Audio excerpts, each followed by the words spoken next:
તો જેને તમે સિંદૂર લગાડીને ભગવતીને પ્રતિષ્ઠા કરીને યજ્ઞ કરીને બેસાડી હોય એ ભગવતી તમારું અભિરે કેમ ન ભરે ભલા માણા તમે? કારણ કે એ રીતે જ્યાં શ્રદ્ધાનો સ્ત્રોત હોય છે. પછી તો અમુક ખોટાઈ હોય આ નથી ઘણા ધૂણતા, પણ જેટલા માતાજીના મઢ, જેટલા સ્થાન એટલા ભુવા એને વંદન કરવું આ છે જ.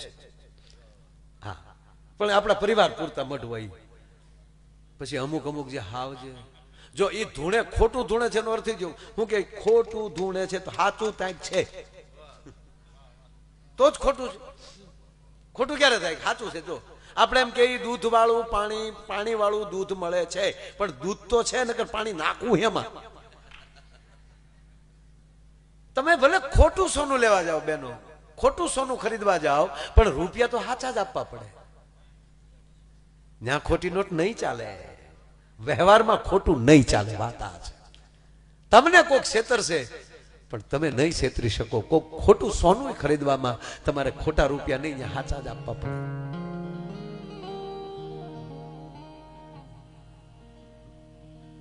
ભાઈઓ ધૂણતા હોય ને બહેનો ધૂણે.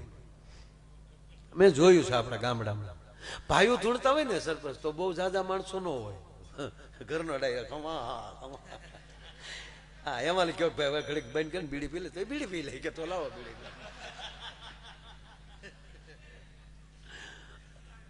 અરે એક જણો ધૂણતો હતો,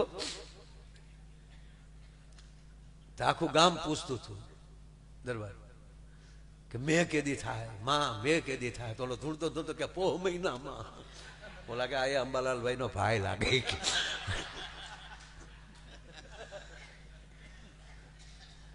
એટલે ઓલા ગામના કીધું કે બાપા પોહ મહિનામાં વરસાદ ન હોય ત્યારે ટાઈટ હોય ત્યાં ધૂણતો ધૂણતો કે મને સોમાહાના મહિના નથી આવડતા. ગામના કે પેલા મહિના પાકા કે ને પછી ધૂણવાનો દીકરો હતા. આ ગામને આટકે સડાઈમાં એમાં પુરુષ ધૂણતા હોય તો બહુ ઓછો હોય, પણ બેનો ધૂણતા હોય ને તો આખું ગામ પગે લાગવા આવે. હારા હારા આવે. બેનો ધૂણતા હોય ને અને આખું માં એમ કહેતો હે માં, હે માં, હે માં.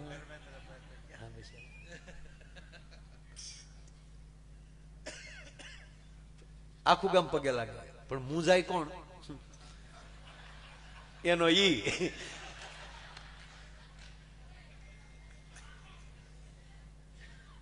આગે ઉભો અધપાળેલું બીજાને કેતા આ ઘેલી પગે લાગી, આ ઘેલી પગે લાગીને ન્યા હું હાથ રાખે, આ ઘેલી પગે લાગીને હાથ આગળ રાખ, હાલ હાલ હાલ હું દાંત કાઢ, આગળ પગે લાગ શેટું રે ને આગળ પગે લાગ. એ ભાઈ પવન આવવા ગયો ને તમારી માં ધૂણા, ગરમી થાય તમારી માં ધૂણે છે, આમાં ગરમી ની મરી જાય. વાહ આવવા ગયો ને ભાઈ પછી એકલો એકલો કે તમારી માં હું ધૂણે જયારે આવી અમે તમારા ઘરે ભાઈ હું મારા કાકાને નાદ પડતો હતો કે એ દેહમાં લગ્ન નથી કરવા. અમારી હાથ પેઢીમાં કોઈ ધૂણ્યું નથી. આ ઘર માથે ઘોલ કે ઘરે ભલામાં મેં જોયું છે. આ તો એ ગામ પગે લાગીને વહી ગયું. પછી આના જે ભાઈ હતો એના અંગત 4 મિત્રો હતા બુધાભાઈ જેવા, એ આવ્યા, એ પગે લાગ્યા.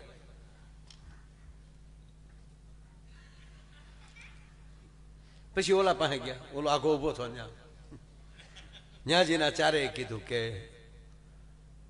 એ તમે ક્યાં ભાગ્યા? ઠીક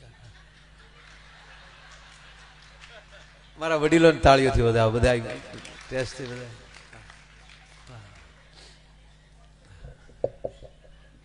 જાવું જ પડે.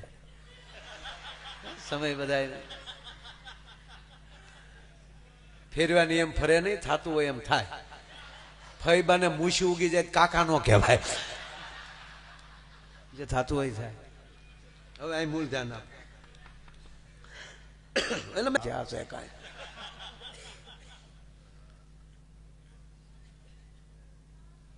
તમે ભાઈબંધ કેદી કામ આવશો? તમે જાઓ પાછા. તો ઓલા પાછા ગયા 4એ કીધું માં થાનેક થાવ, હવે કોઈ બાકી નથી. બધાય પગે લાગી લીધા. માં હવે ધૈર્ય રાખો માં. હે માં, હવે કોઈ બાકી નથી, કોઈ બાકી નથી કીધું ને આને અવતાર વધ્યો.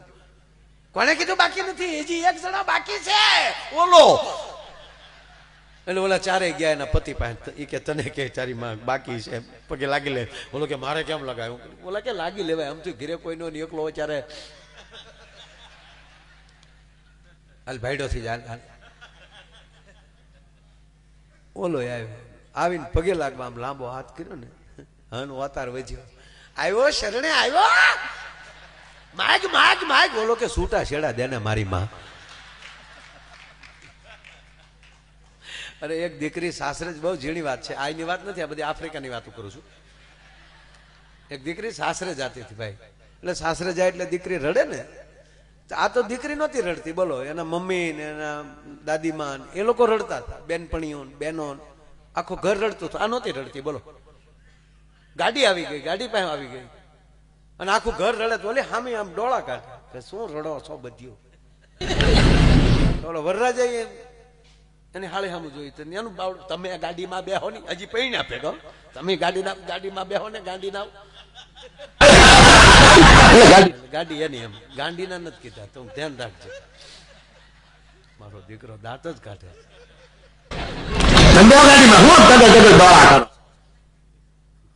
ન્યાલી દીકરી પાછી ફર્યો. એ મમ્મી ને દાદીમાં રડતા હતા ને ગગલાવા મળી કે શું રડો છો? હા અરે તો હું જ આવું છું, હું નથી રડતી ને તમે હું રડો છો? અને હું આ પહેલી વાર હા હરે જાઉં છું. ત્યારે ખબર પડી કે એટલે આખું ઘર રડે છે. હવે રેજે મારી માં, હવે રે છે.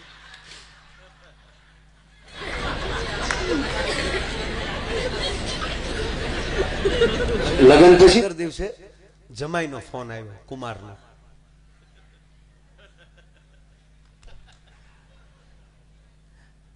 આવો મોકો કેદી મળે દર્શન? આમ બેઠા હોય, પરિવાર સાંભળતો હોય. હે બસ આ જીવનની યાદી છે દોસ્ત. હા 15 દી પછી कुमार नो, कुमार में समझते हैं ने, घू घू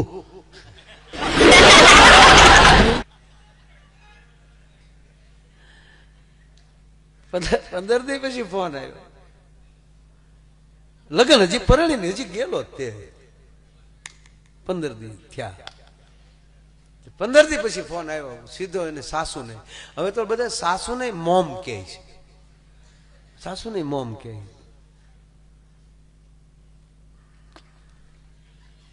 ખબર નહીં શું કામ કહેતા છે.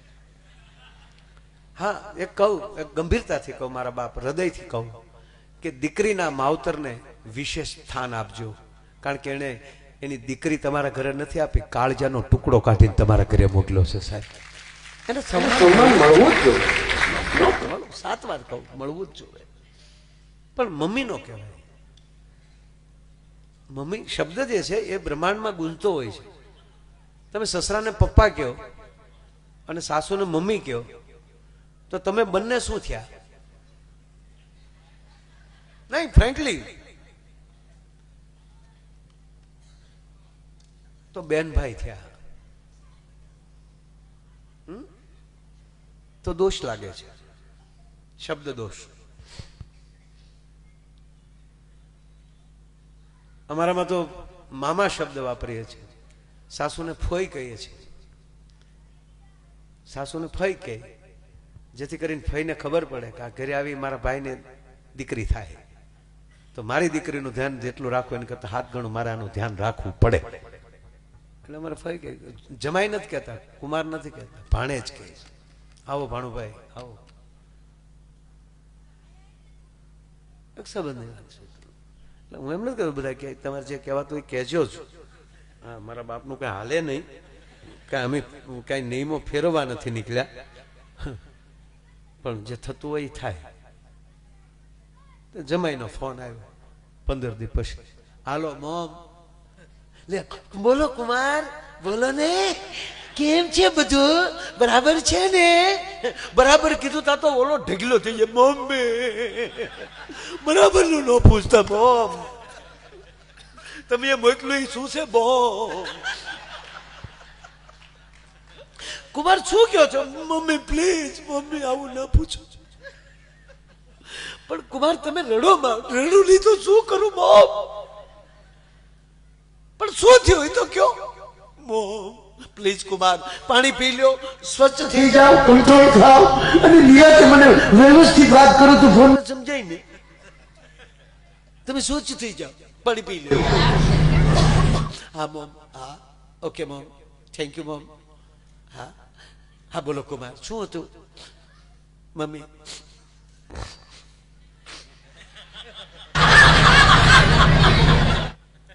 હા કુમાર કેમ અટકી ગયા? શેડ આવ્યા એટલે મોમ.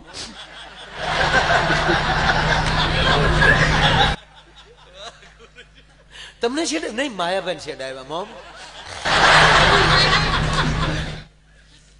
પણ માયાબેન શેડ આવ્યામાં તમે કેમ મોમ થઈ ગયા? મોમ હું એના માધ્યમથી બોલી રહ્યો છું મોમ. હા કુમાર શું હતું? મમ્મી હા બોલો. 15 દી પહેલા હું ત્યાં ભણવા આવ્યો કે નહીં? કે આવ્યો ને. અમે જાનલીને આવેલા ને? કે હા આવેલા ને. તમે કેટલા બધા હાચવા. હાચવા જ પડે ને કુમાર. મને આજ ખબર પડી તમે અમને હું કામ હાચવાઈ.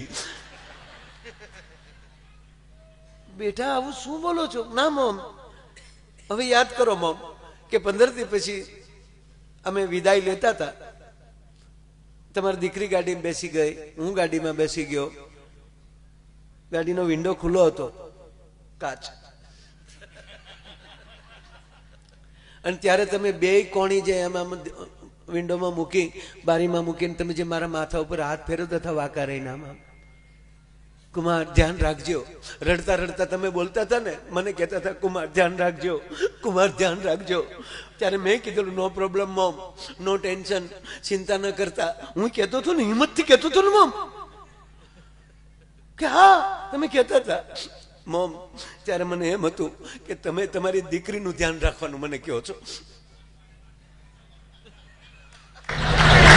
15 દી પછી મને આજ ખબર પડી તમે મને કહેતા હતા કુમાર તમારું ધ્યાન રાખજો, કુમાર તમારું ધ્યાન રાખજો. મારું બાબા થોડું હાલે છે, કુમાર તમારું ધ્યાન રાખજો. ત્યાં જોક છે પણ જ્યાં ધર્મ હશે કહેવાનો મતલબ, જ્યાં પરિવારને સાથે બેસીને આવા ઉત્સવ કરવાનું જે પરિવાર કરતો હશે એ પરિવારની અંદર દીકરી દીકરા ભણેલા કેટલા છે, કેટલું કમાય છે એની મને જરૂર નથી, પણ આવા સંસ્કાર 100% હશે કે રાતે પરિવાર બેસીને આવા કાર્યક્રમો માણતા હોય છે, આવા ધર્મના કાર્યો કરતા હોય છે. આ બહુ સફળતાની વાતો છે. અને આવું જ્યારે ઉજળું જ્યારે કાર્ય છે, હજી મેં કીધું એમ કે બધાનો હજી મેં પરિચય આપ્યો છે, ભૂમિકા બાંધી છે. 2 કલાક હવે ના 2 કલાક તો નથી થઈ, 1:45 થઈ, 15 મિનિટ આગા પાછું. સાચું તો હજી બધું જે કાંઈ છે એ બોલવાનું. પણ કાર્યક્રમની શરૂઆત દીપક બાપુના ગીતોથી ગણપતિ વંદના મેં દાદા કરી નાખી છે. વિઘ્નેશ્વરાય વરદાય એ બધું મેં કરી નાખ્યું. અને હું તો એક સ્તુતિ કરું ને તો ગણપત દાદા રાજી થઈ જાય. સાબાશ દીકરા માયલા સાબાશ. તે મને 1.5 કલાક ન દોડ્યો.